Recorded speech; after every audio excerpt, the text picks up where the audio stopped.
Now today in the shop we worked on the BMW HP2 Sport, and we got some of the parts prepped up and ready for a coat of clear.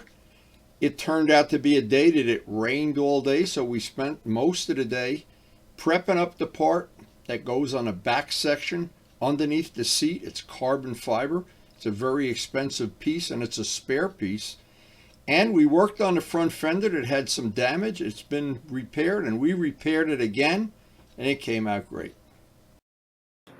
So as I always say, I hate Groundhog Days. I hate 2 days in a row that are the same. Today couldn't be much more different than yesterday. We had a beautiful sunny day yesterday. I was in a t-shirt. I got the clear on this. Oh boy, did that dried up like a piece of jewelry. I got the Buell fairings. I got some clear on the fairings. This whole thing just couldn't have gone any better yesterday.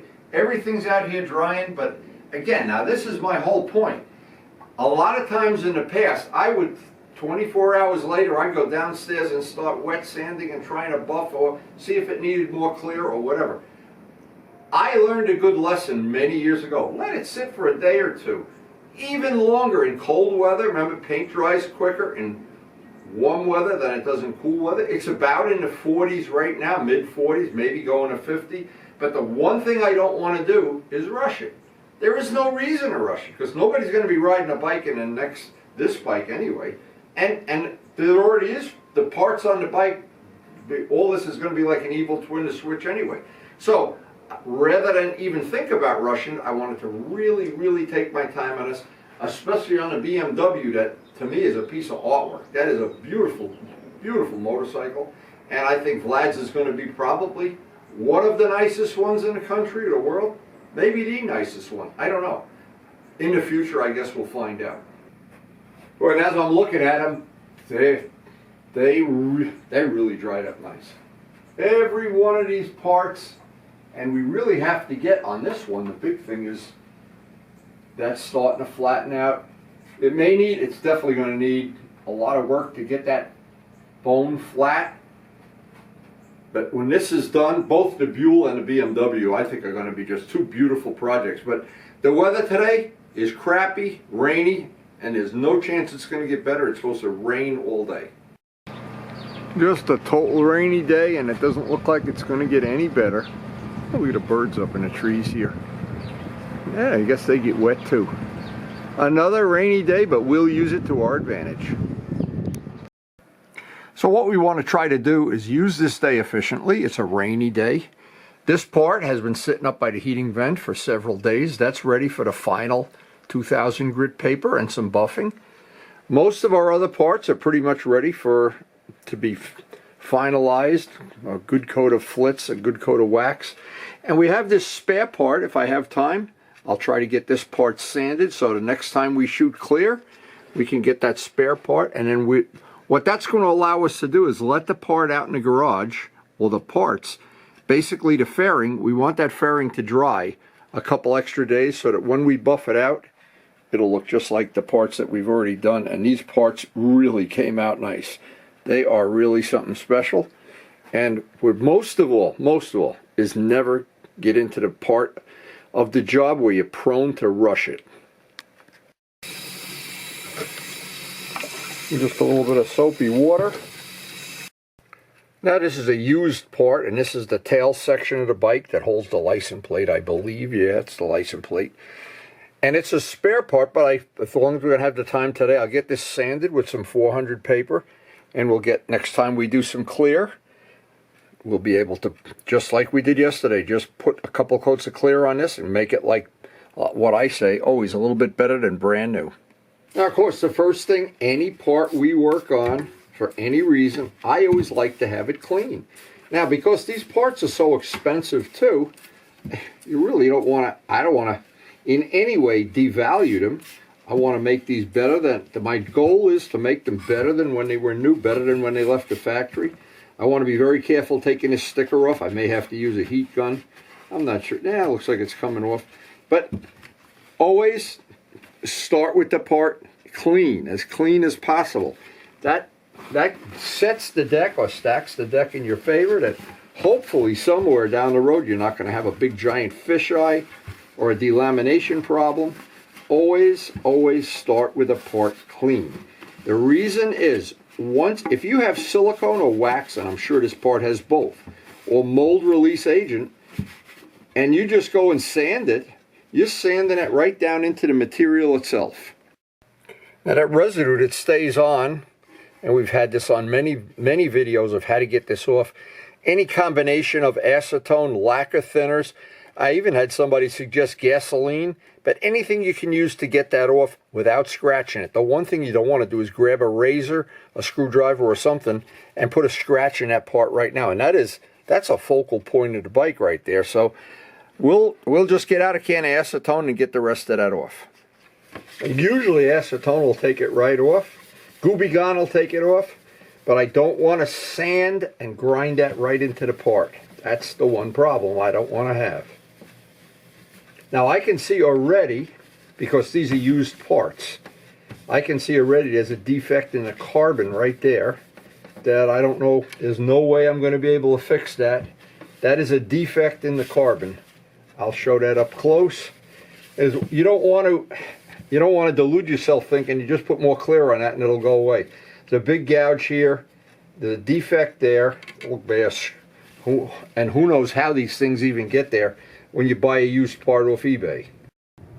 I want to show this up close. See, that is in the part itself. That's not in the clear. Somebody, I don't know if you're going to see that. And before we even touch the part, that's a problem. There's a big gouge here. We're going to try to sand that out, among other things. And again, these parts are really expensive. There's actually a big run in the paint right here, but I don't think you'll see it. I wanted to look at it real close. The license plate part gets covered up, but I want to look at some of the pictures on the computer of what parts of this you actually see and what parts you don't see. But well, we're going to sand it all anyway, but I always like to do a little evaluation. But that's a shame that they have that. I don't know if you're going to see that black. It's a black spot inside the carbon, and there's realistically nothing we can do about it. So I have on my computer pictures of the bike when it's assembled, so I can see what parts of this are very visible and what parts, like behind the license plate, nobody's going to see that. It's good having the pictures, that's for sure. And we're going to use on this part Mirka 400 Pro Grade. Now a part like this is really inconvenient to sand at best. And some of the things that I've learned the hard way, I always work on a table that has several towels on it just to protect the part, or a foam pad of some kind. Foam pads you can't put into a washing machine though, so a bunch of old towels is always a good place to do this kind of work. It's inconvenient at best. The shape of the part, and in fact it's got a lot of sharp edges. You have to radius off all the edges if you want this to be as nice as I want it to be. Now, one thing to remember about all carbon fiber parts, unlike a painted part, this part has a lot of defects in it. It has some defects that they're underneath the clear that the factory put on, so there's no way. If we sand through that clear and into the carbon, you're going to see where we sanded through. It's not even possible to correct what the factory did.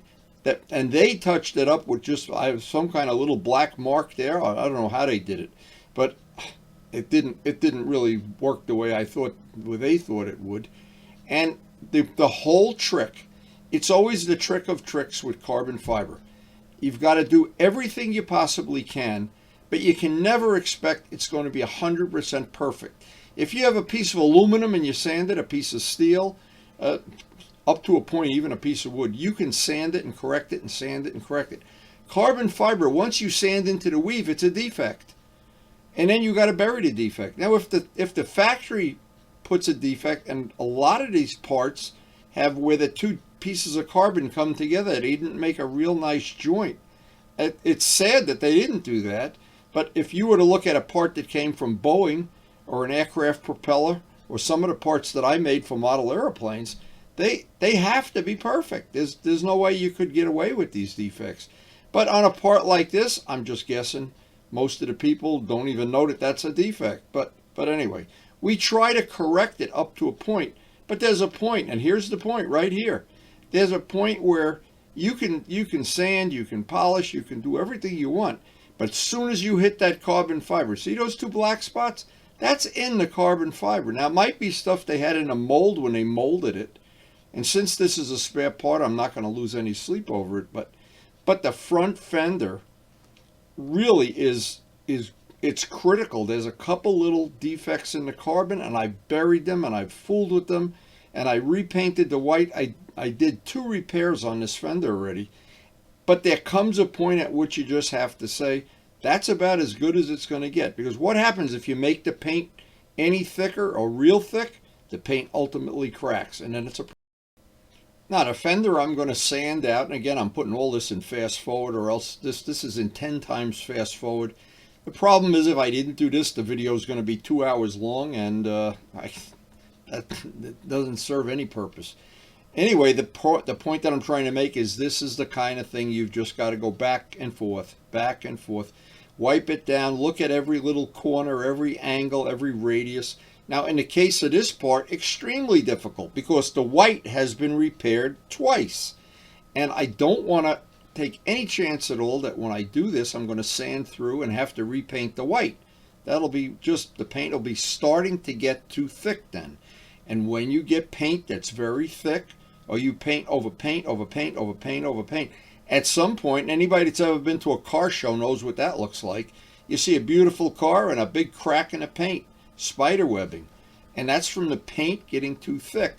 Now, because I worked on airplanes for so long, I'm very aware of you got to keep the paint thin. And people that want to decoupage your part and just put on 20 coats of clear, the risk you have, it always looks good the day you give it to the person who owns the bike or the part. But then a year later, they come back to your house and set your house on fire because the paint cracked. Well, we're trying not to get the paint real thick on all of these parts. For another reason, this is a twin-cylinder bike. And any twin-cylinder bike just has inherent vibration. There's just nothing you can do about making a twin-engine bike that doesn't vibrate at all. It's, well, it's pie in the sky stuff. Anyway, we got this, I got this, I call detail sanded. It took a total long amount of time to do it, and we're ready for our friend, the 8065 and a new pad. Now, all of the 4CR products are excellent, but I think the 8065, for me, it works with the system I've been using for many, many years. And again, there are other products, the Meguiar's for one, that seem to work really well. Glenn had some products that worked real well, and big industrial buffers, but for me, the little hand buffer and a lot of patience. That seems to be a good combination. And the nice thing about it is it's not hard. It's not hard to learn how to do this, and it's not taxing to your arms. But what it is, it's taxing to your patience sometimes. And I'm glad I don't have to leave the camera running all day and you have to watch it, because if you couldn't put this stuff in fast forward, it'd really get boring. Sometimes it gets boring even in fast forward. But I think you can get the idea. There's always parts you can use put the buffer on, and there's always parts you have to do by hand. There's just no way around that. At the end, the corners, the angles, the edges. But in the end, when you're all done with it and the parts are just beautiful and shiny and sitting up on a workbench, oh, it just, to me, it makes all the work you put into this so worthwhile. It's just, I don't know another word for it. It's always a labor of love. Well, we got this part all buffed out, ready. Now we're closing in on having the project done. We've got to get some clear on that spare part. And the big one, the really big one, I have to probably put one more coat of clear on the fairing, but I don't know until that cures out. But I'm not rushing it. That's going to sit outside one more day, then we'll bring it in, put it by a heating vent. In the meantime, we have a lot of other stuff to work on here in the shop, and we try to do something on every rainy day, every sunny day, basically every day. So, of course, I hope you got some useful information off the video, or you were at least entertained to see how I work, and you can pick from that what you may. If you have a passion for restoring old motorcycles or just riding new ones, or you love old bikes or new bikes, touring bikes, dirt bikes, we can be friends, because the world of motorcycling, it's a big, buffet, and you can take from it what you like. And I just happen to like a lot of different things. I love my MT-09. I love the two-strokes. I love my Evil Twins. It just goes on. And maybe you're that way too. Maybe you have the same passion. I'd be willing to bet you do. Or the reality is you might have already shut off the video.